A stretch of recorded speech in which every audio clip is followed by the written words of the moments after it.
이 시간 우리 함께 찬송하겠습니다. 찬송가 32장입니다.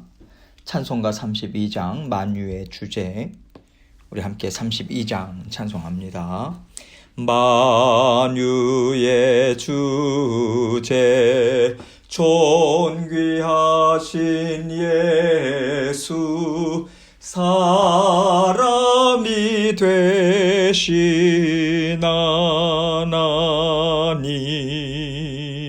나 사모하여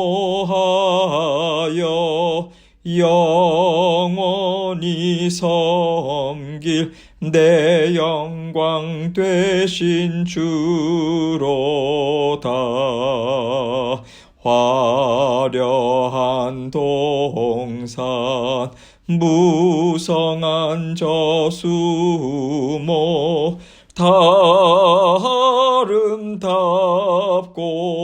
묘하나 순전한 예수 더 아름다워 봄 같은 기쁨 주시네.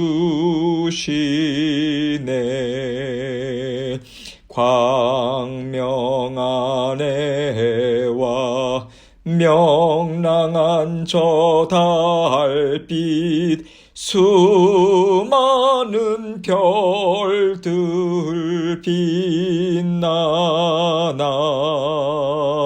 주 예수 빛은 더 찬란하여 참 비교할 수 없도다. 아멘. 기도하겠습니다. 하나님 아버지 감사합니다. 날마다 우리의 친구 되어주시고 또 날마다 우리의 따뜻한 부모님 되어주셔서 언제나 하나님의 사랑하는 자녀들을 아버지 하나님의 의의 길로 아버지 하나님 생명의 길로 걸어갈 수 있도록 인도해 주셔서 정말 감사합니다. 하나님의 은혜가 우리에게 변함이 없고 아버지 하나님 크신 사랑이 우리의 모든 삶을 다스리고 또 보살피고 계시다라고 하는 굳건한 믿음으로 날마다 주님과 함께 동행하는 저희의 모든 삶이 될 수 있도록 은혜에 은혜 베풀어 주옵소서. 사랑하는 모든 성도님들의 생업과 아버지 육신의 건강, 영적인 강건함을 주님께서 허락하여 주시고 아버지 더욱더 주님의 살아계심과 하나님의 자녀들을 하나님께서 어떠한 보살핌으로 함께 하시는가 드러내고 아버지 하나님 영광 돌리는 하나님을 기뻐하는 하나님의 백성들로 저희를 인도하여 주옵소서. 오늘도 아버지 하나님께서 말씀을 통해서 저희에게 깨달음을 주십니다. 아버지 하나님께서 주시는 아버지 하나님의 말씀을 통해서 하나님의 뜻을 발견하게 하시고 찾고 구하여서 주님의 말씀과 함께 오늘도 힘있게 승리하는 하루 될 수 있도록 은혜 베풀어 주옵소서. 전하는 자 듣는 자 동일한 은혜로 묶어주시고 하나님께서 주신 말씀 주님께만 영광 돌리는 이 시간 될 수 있도록 함께하여 주옵소서. 예수 그리스도의 귀하신 이름으로 기도합니다. 아멘. 하나님 말씀 다니엘서 4장 4절로 9절입니다. 다니엘서 4장 4절로 9절 말씀 제가 읽습니다. 나 느부갓네살이 내 집에 편히 있으며 내 궁에서 평강할 때에 한 꿈을 꾸고 그로 말미암아 두려워하였으니 곧 내 침상에서 생각하는 것과 머릿속으로 받은 환상으로 말미암아 번민하였었노라. 이러므로 내가 명령을 내려 바벨론의 모든 지혜자들을 내 앞으로 불러다가 그 꿈의 해석을 내게 알게 하라 하였더라. 그때에 박수와 술객과 갈대아 술사와 점쟁이가 들어왔으므로 내가 그 꿈을 그들에게 말하였으나 그들이 그 해석을 내게 알려주지 못하였느니라. 그 후에 다니엘이 내 앞에 들어왔으니 그는 내 신의 이름을 따라 벨드사살이라 이름한 자요 그 안에는 거룩한 신들의 영이 있는 자라. 내가 그에게 꿈을 말하여 이르되 박수장 벨드사살아 너의 안에는 거룩한 신들의 영이 있은즉 어떤 은밀한 것이라도 너에게는 어려울 것이 없는 줄을 내가 아노니 내 꿈에 본 환상의 해석을 내게 말하라. 아멘. 하나님께서 세상을 힘있게 다스리십니다. 특별히 제가 힘있게 다스린다라고 말씀드리는 이유는요. 하나님은요. 세상이 주장하는 대로 이끌림을 받는 분이 아니십니다. 언제나 완전하신 능력과 지혜로 하나님의 뜻을 힘있게 이루어 가시는 분이시기 때문에 그래요. 그렇기 때문에 세상이 하나님의 뜻을 어그러뜨림으로 악이 드러나는 것이 아니라 하나님의 분명한 뜻을 이루기 위해서 하나님은 악을 허락하시고요. 악을 통해서 하나님의 선하심을 드러내시는 그 일하심이 있다라고 하는 것을 우리는 믿어야 하는 거죠. 하나님께서는 이방신을 섬기는 바벨론의 느부갓네살 왕을 통해서 살아계신 하나님을 분명하게 드러내 보여주시는 일을 계속해서 하고 계십니다. 그가 행한 일이 참 교만하죠. 그가 명령한 일들을 통해서요. 하나님의 자녀들인 사드락과 메삭과 아벳느고 큰 고난을 당했잖아요. 생명의 위협을 받는 자리까지 나아갔습니다. 이것이 어떻게 선한 일이겠어요? 하나님의 선하신 뜻을 어그러뜨리는 악한 일로 우리는 볼 수 있죠. 하나님을 드러내는 일이 아니라 악한 이방신을 드러내고 사람의 교만함을 드러내는 일이기 때문에 이것은 분명히 악한 일이에요.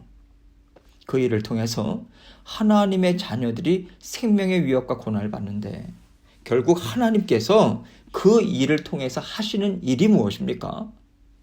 느부갓네살 왕에게요. 하나님의 선하심, 하나님의 능력이 많으심을 계속해서 보여주고 계시잖아요. 하나님은 역동적으로 살아 움직이고 계시다. 이것을 계속해서 보여주시거든요. 그와 동시에 고난에 처했던 하나님의 자녀들을 다시 한번 높이십니다.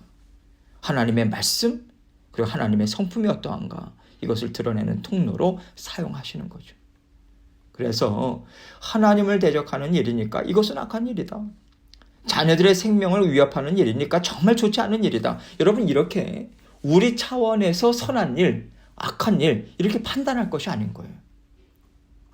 하나님은 전지전능하신 분이시기 때문에 악한 일, 고난, 더러운 일 이런 것들을 통해서도 선하신 뜻을 얼마든지 이루어내신다.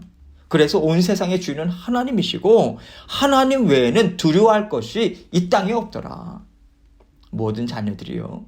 이것을 인정하는 자리까지 이끌어 가시는데 하나님께서 모든 일들을 다 사용하신다라고 하는 것을 우리는 끊임없이 생각하고자 애써야 합니다. 그래야 어떤 일이든 우리는요. 내가 생각하는 고정관념으로 보지 않을 수 있어요. 크고 완전하신 하나님의 지혜를 이루시는 놀라운 일로 우리는 기대감을 갖고 볼 수 있게 되거든요. 이제 하나님은요, 또 한 차례 하나님의 주권, 세상의 주인 되심과 지혜와 능력이 완전하신 하나님을 드러내시고자 느부갓네살 왕을 다시 또 들어 사용하십니다. 4절입니다. 나 느부갓네살이 내 집에 편히 있으며 내 궁에서 평강할 때에. 느부갓네살 왕이요 꿈을 꿀 당시에 바벨론의 상황은 아주 편했다, 평강했다. 이것을 설명해 주고 있어요. 그 당시에 느부갓네살 왕은 영토를 확장하고요 정복하는 일에 있어서 동서남북을 막론하고 완전한 지배를 확고하게 한 때였습니다. 그의 권세가 온 땅에 힘을 떨쳤고요. 바벨론 제국의 힘이 굉장히 커졌을 때였던 거죠. 육신의 욕망을 가진 왕으로서는요. 나는 이루고 싶은 것을 다 이루었다. 이렇게 말할 정도까지 지금 한껏 올라가 있었던 상황이었어요.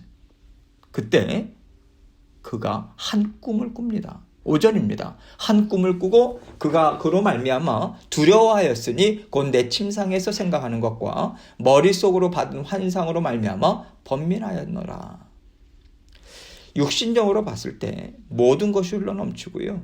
막강한 최고의 자리에 올라갔을 때 느부갓네살이 침상에서 꾼 꿈 하나 때문에 두려워 떨고 번민해요. 도대체 이 꿈이 무슨 뜻이냐?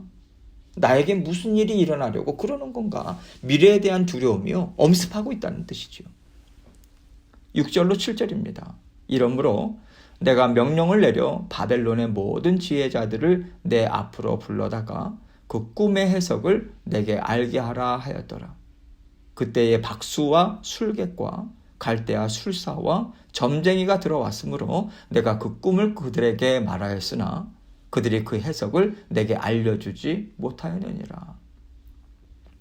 지금 느부갓네살 왕이요, 이렇게 저렇게 꿈을 생각해봐도 도대체 해석이 안 되는 거예요.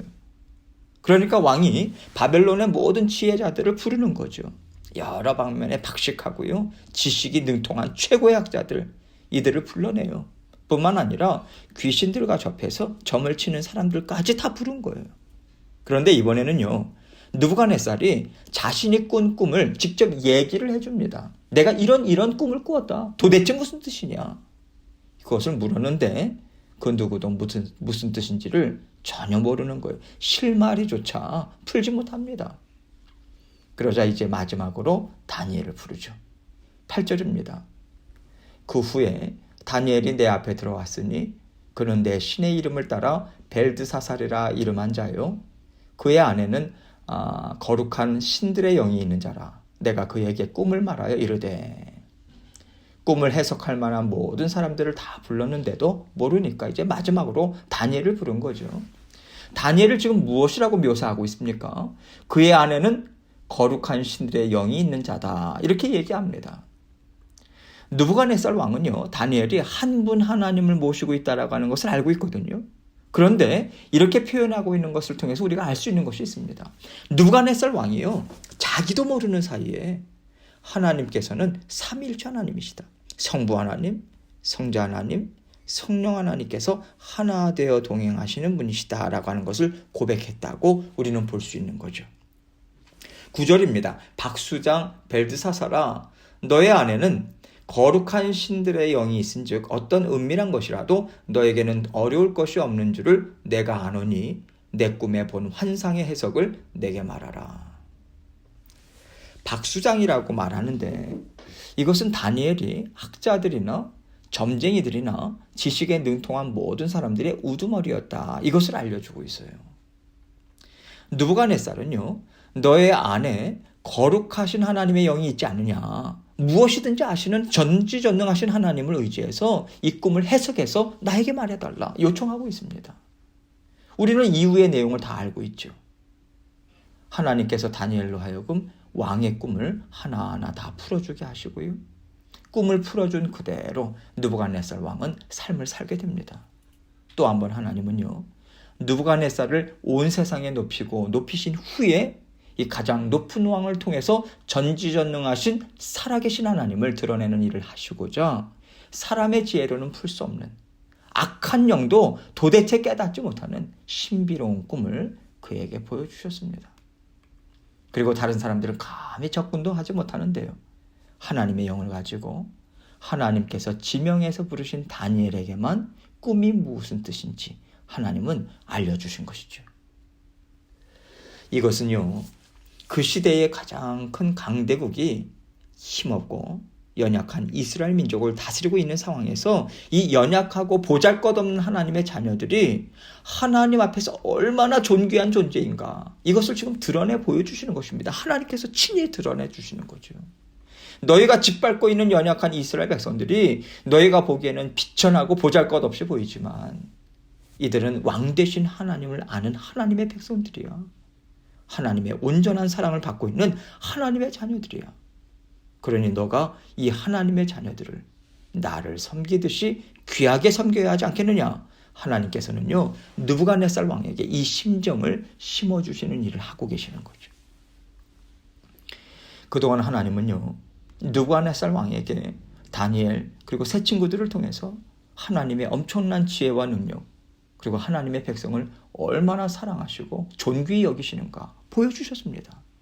그러나 지금까지 느부갓네살은요, 보여주신 일들을 지켜보기만 했죠.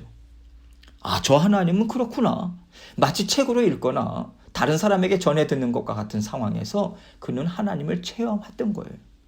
그러나 이번에는요, 이 꿈을 통해서 느부갓네살은 본인이 직접 체험합니다. 지금까지 전해 듣고 보고 알았던 하나님을 그의 하나님으로 깨달아 아는 자리, 내 하나님으로 깨달아 아는 자리까지 하나님 그를 이끌어 가시는 거죠. 그래야 하나님의 말씀을 듣고 하나님의 심정으로 하나님의 뜻을 이룰 수 있는 것 아니겠습니까? 하나님은 느부갓네살 왕을 지금 그렇게 사용하고 계신 거예요. 힘없고 보잘것없는 이스라엘 민족에게는 이들을 사랑하고 돌보시는 크신 하나님이 함께하고 계시다. 그러니 너가 이들을 더 사랑하고 더 존귀하게 너가 나를 대하듯이 그렇게 너가 이들을 돌봐줘야 하지 않겠는가. 하나님의 섬세한 손길을 지금 그에게 베풀어 주고 있는 것입니다. 이러한 상황들을 우리가 볼 때요, 하나님께서는 우리가 생각하지 못했던 일들을 사용하십니다. 권세, 부귀영화 할 것 없이요, 전혀 부러울 것 없는 교만한 사람, 그 느부갓네살 왕을 하나님이 어떻게 무너뜨리십니까? 그의 뇌리에 한 가지 생각을 넣어주시는 거예요. 한 가지 꿈, 한 가지 환상을 주시고요, 쪼개세요. 쪼개셔서 하나님의 도구로 사용하시는 놀라운 역사를 보여주고 계시죠. 그렇다면요, 특별히 하나님께서 지극히 사랑하셔서 창세전부터 지명해서 부르시고 지금 이때 하나님의 자녀가 되게 하신 여러분과 저 한 사람 한 사람의 삶이 하나님 앞에서 어떻겠습니까? 느부갓네살에게 행하신 일들보다요 더 섬세하게 어떤 한순간도 빠지지 않고 다 돌보시고요, 다 들어 사용하셔서 살아계신 하나님을 우리에게 나타내 보여주시지 않으시겠습니까? 여러분, 우리는요 그 하나님의 건져내시고 돌보시는 역사 가운데 오늘 하루 우리의 인생의 여정을 살아가고 있는 거예요. 하나님의 완벽한 구원 역사 가운데 우리는 살아가고 있다는 것을 우리는 되새기고 또 되새겨야 합니다. 이것도 하나님의 귀한 손길이야. 여기에도 하나님의 뜻이 담겨 있어. 하나님이 나를 높이시고 존귀한 자녀로 만드시는 뜻이 지금 담겨 있는 거야.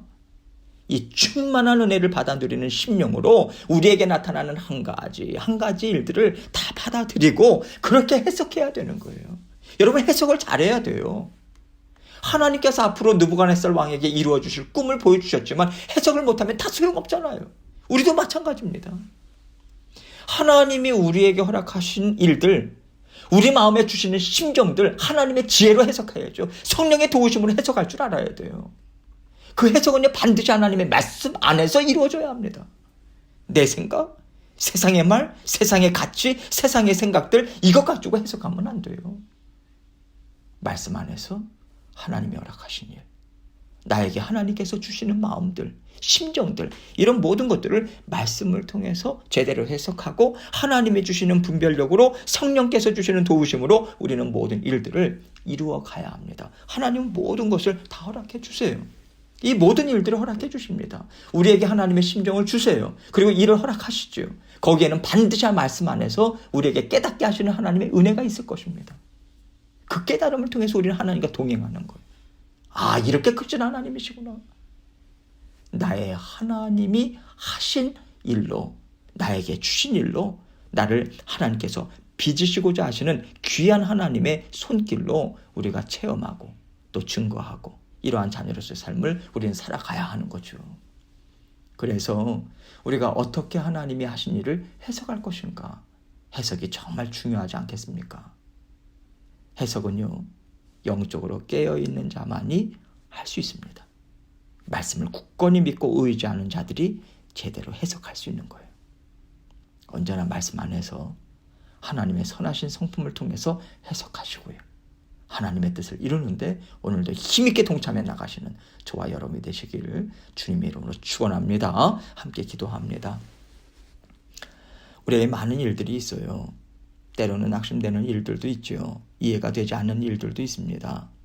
그러나 하나님의 선하신 은혜가 오늘 우리를 날마다 붙잡고 계세요. 하나님의 선하심은 변함이 없습니다. 이거 붙잡아야 돼요. 세상 바라보지 말고, 변화무쌍한 사람의 생각 붙잡지 말고, 변함없이 늘 변함없는 하나님의 사랑, 그 은혜의 말씀 우리가 붙잡고 하나님 힘있게 살아갈 수 있도록 도와주옵소서. 이 고백 하나님 앞에 올려드리고 또 우리의 모든 또 주님 앞에 회개할 것도 주님 앞에 온전히 회개하면서 우리에게 또 주어진 모든 기도 제목들 가지고 주님 앞에 나가도록 하겠습니다. 기도하시겠습니다.